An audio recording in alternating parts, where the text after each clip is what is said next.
नमस्कार मित्रांनो. दरवर्षी आपण होळीचा सण साजरा करतो. पण का साजरा करतो हे तुम्हाला माहिती आहे का? जसे प्रत्येक सणाची कहाणी आहे, तसेच होळी साजरी करण्यामागे देखील एक प्राचीन इतिहास आहे.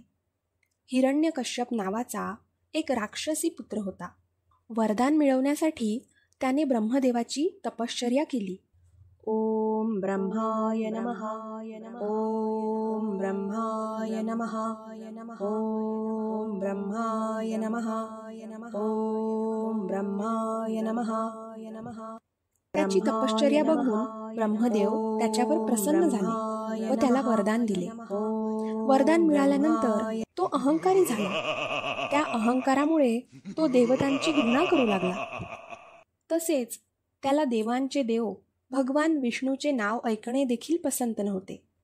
त्याने आपल्या राज्यात विष्णूचे कोणी नाव घ्यायचे नाही असे सगळ्यांना बजावले होते.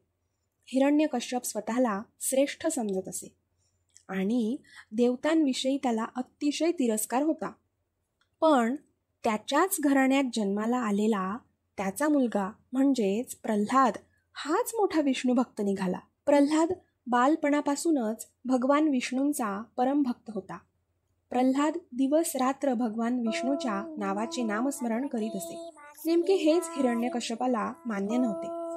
तो वेगवेगळ्या प्रकारे त्याला घाबरवण्याचा प्रयत्न करत असे, जेणेकरून पुत्र प्रल्हाद भगवान विष्णूंची उपासना करणे सोडून देईल.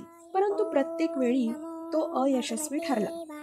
भक्त प्रल्हाद त्याला न डगमगता त्याच्या भगवान विष्णूंची भक्ती करत असे. ह्या सगळ्याला राजा कंटाळला होता. सगळे उपाय करून थकलेल्या हिरण्यकश्यपाला त्याची बहीण होलिका म्हणाली, दादा मला तुझा त्रास बघत नाही. मला अग्निदेवाकडून असा वरदान आहे की मला आग जाळू शकत नाही. मी प्रल्हादाला घेऊन अग्नीत बसते.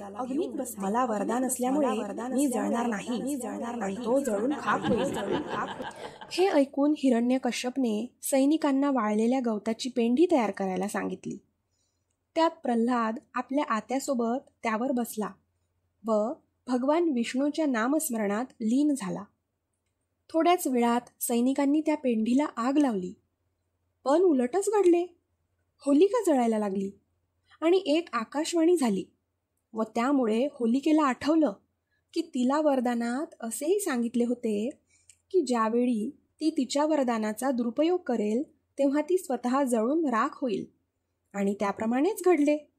होलिका अग्नीत जळून भस्म झाली व भक्त प्रल्हादाला अग्नी काहीही करू शकला नाही. तो अगदी सुखरूप राहिला.